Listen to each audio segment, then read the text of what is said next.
Chapter 10 is called, Does Anybody Recognise This Lobster Pot? Hello, is there anybody in there? Somebody is knocking on my helmet, thought Hiccup woozily. No, that's not possible, I must be dreaming. But the knocking continued, like impatient knocking on a metal door. And the banging rang through Hiccup's sleepy brain. Hang on, I'm coming, don't knock so loudly, he thought, and he answered the call, opening leaden eyelids. Somebody was indeed knocking on his helmet. Somebody's face was only 2 inches away from Hiccup's nose, which gave him quite a start. A grinning human somebody with a face so heavily tattooed with storms and shipwrecks and trees and giants and serpents that barely a pinch of flesh could be seen in between the blue ink. Hiccup sat up, his head aching with a thumping that now seemed to be knocking from within, and his shoulders tingling with the pins and needles numbness. He was sitting on the floor.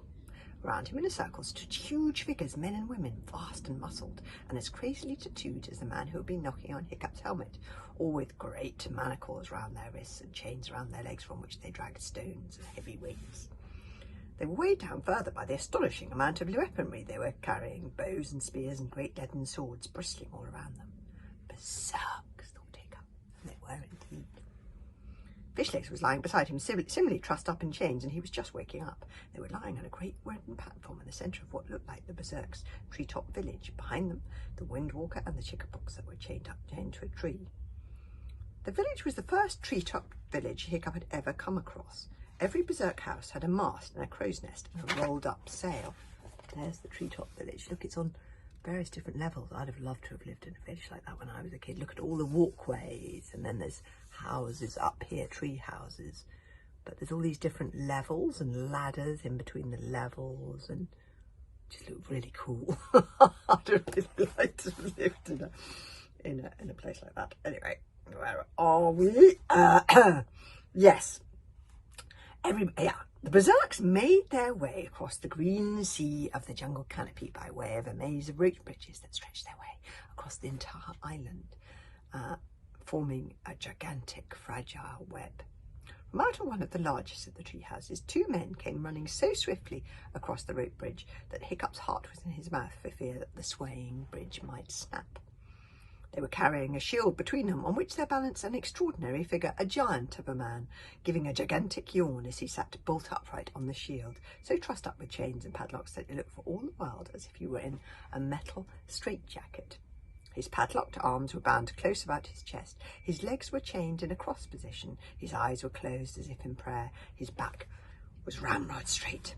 The shield bearers placed the shield carefully on the wooden platform, and one of the shield bearers unlocked the many padlocks festooning the extraordinary man. Chain after chain fell down, clattering onto the wooden bridge. The man still sat there in the legs crossed position, eyes closed as if he were a statue. Then, very slowly, he began to uncross his legs, still wound with many ropes of chains, but now no longer bound together. There he is, look. He's Berserk. Look, and he's chained up with all these balls of chains. Ball and chains. How extraordinary. Must be very strong. Please turn sideways to see the chief Berserk in all his nutty glory.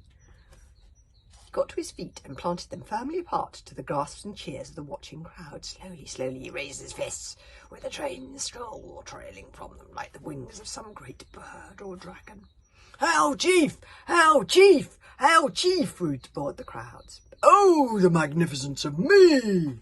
yelled the mighty chieftain. "Oh, the magnificence of you!" screamed the crowds right back at him. "Oh, the balminess of the lot of you!" thought Hiccup, his heart sinking as he realised that this lot had more than the usual archipelago loopiness about them. Hiccup remembered that the Berserk chained themselves up in order to restrain their berserkness. They did everything in their chains, practised sword fighting, everything, and then when they fought in battle, they threw off their chains and went berserk. The chief Berserk scooped up a handful of electric squams, who were innocently chomping through some leaves on the branch above him. Held them tight, and his clenched fist. Immediately his body quivered with electricity. Of course, he was covered from head to toe in metal chains, so the electric chops must have been far worse for him, but he stood there red in the face, like a tomato with the flu, his body quivering and jacking as the electricity coursed through him, with the crowd chanting, "He's Berserk! He's Berserk! He's a nutter! Watch him jerk!" Oh, God. Thought Hiccup, that can't be good for your mental state, as the sparks flew off. Oh dear, oh dear. Berserk's horns, I felt sorry for him, and his moustache began to smoke. Who's the man? Roared the chief Berserk, finally reaching with the electric scam and throwing them to the crowd. You're the man! Yelled the happy crowds back at him. Am I a nutter? Bellowed the chief Berserk. You certainly are! Clapped the crowds with joyful acclamation. Am I not magnificent? Am I not marvellous? Am I not the splendidest? Look on my sword, O mighty ones, and despair. The chief Berserk stood there, acknowledging the applause with his muscles flexed and his sword raised above his head. Unfortunately, the dignity of the moment was slightly ruined by Toothless, who had flapped groggily out of Hiccup's basket and happened to be hovering slightly above the chief Berserk's head at the time. Toothless's magnetised stomach was instantly attracted to the metal of the chief Berserk's sword and ended up stuck to it. Luckily, it's the flat side of the blade rather than the front. The chief Berserk blinked in surprise. You don't really expect a small green dragon to appear out of nowhere and inexplicably stick to your sword. The chief Berserk shook the sword. The little dragon's tummy jammed flat to the blade. In disbelief, the chief Berserk shook the sword from side to side as hard as he could. Toothless squeaked in process, but did not budge. Sabotage! Roared the Berserk. Get him off! Hiccup stepped forward politely. Your lupinus, he said. Allow me. Hiccup pulled Toothless off the sword. The little dragon immediately stuck to the Berserk's head. I apologise for my dragon, your lupinus, said Hiccup, pulling Toothless off the Berserk's helmet, only for him to immediately stuck fast to the Berserk's breastplate. He's a magic dragon, you see, as Hiccup suspected.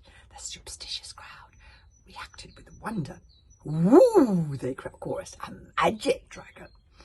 Hiccup finally removed Toothless from the Berserk's breastplate, only for the little dragon to stick boing onto the Berserk's chained ankle, from where Hiccup wrestled him off and put him carefully down his waistcoat again. Shut up, roared the chief Berserk. Magic my bottom. I'm the only one here with magical powers. And why have my slumbers been disturbed on the night of the full moon? More victims, your barminess, said the Berserk, who had knocked bang low. The poison darters just brought them in. In the treetops, a little way away, 4 great dragons were making the sweet trees sway madly as they devoured a meal of something bloody and nameless. The Berserks must have trained the poison darkers to bring in their victims for them. Fiancés, by the look of them, said another Berserk who appeared inside the Fishlegs' rucksack. It's awfully small for fiancés, sniffed the chief Berserk, and Ugg sent a message to say not to expect any more fiancés till after the full moon. Yes, but they've got the honey and everything, said the Berserk who had knocked. You! Yelled the chief Berserk. Boy with the red hair, are you really a fiancé of Princess Tantramo Ugly? What happens if I'm not? Asked Hiccup cautiously. That's a very good question. Well, if you're not a fiancé of Tantramo Ugly or a political enemy of Ugly, like you're not good enough for the dead of night ceremony, and we must just tip you over the bridge, replied the chief Berserk, pointing to the dizzying depths below the platform. In which case, we are most definitely fiancés, said Hiccup firmly. What is the dead of night ceremony? That's the ceremony where we feed the fiancés to the beast, explained the chief Berserk. Oh, great. Maybe being tipped over the bridge would have been better. Alphonse! Yelled the chief Berserk. Across one of the rope bridges, a hooded man came limping. Numerous cooking implements were hanging from his belt: forks, wooden spoons, knives, enormous whisks, machetes and axes for hacking meat carcasses apart, all clanking into each other, so that he clanged as he walked like a man made out of metal. Alphonse is my talented but emotional French chef, boasted the chief Berserk in an aside to Hiccup. We eat very well here at Berserk, you know. We're not total barbarians. I'm sure you're not, said Hiccup thankfully. The chief limped the chef leaped forward, clink, clank, clank. His brown cloak was so long that it swept the wooden floor, and his hood draped in a shroud across his face, as if he were the figure of death himself. Alphonse! Queried the chief Berserk. I want your opinion as a top French chef. Do you think we should fatten these fiancés up a bit and feed them to the beast at the next full moon? They look a little skinny to provide the beast with a proper juicy meal. This is saying Alphonse looks strangely familiar. That's Alphonse. We can't see him yet. The chef replies in a strong but unconvincing French accent. He seemed amused. No, no, no, he tutted. A few herbs, a few spices, and they will be just as good as the others. Better, perhaps. We have a saying back in France. The smaller they are, the sweeter they are. And I have a feeling that these little ones will be very sweet indeed. His voice was strangely familiar. Hiccup tried to peer under the hood, but he drooped so low it was impossible to see his face. Your accent is terrible, said Hiccup suspiciously to the chef in impeccable French. Hiccup was very good at languages. It isn't half as bad as my cooking, replied the Quan in the hood, in much less good French, and with an ironical bow. Thank you, Alphonse, said the chief berserk, waving him away with a regal hand. Okay, chain up these ladies' fiancés and put them in their cages, and let's all go back to bed.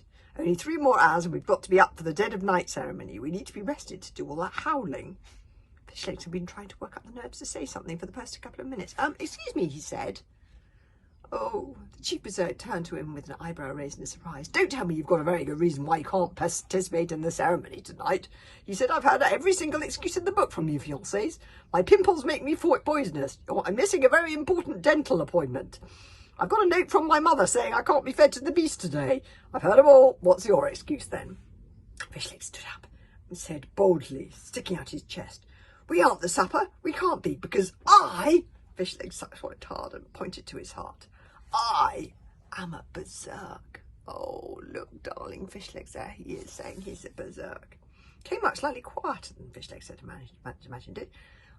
Maybe more like, I am a berserk.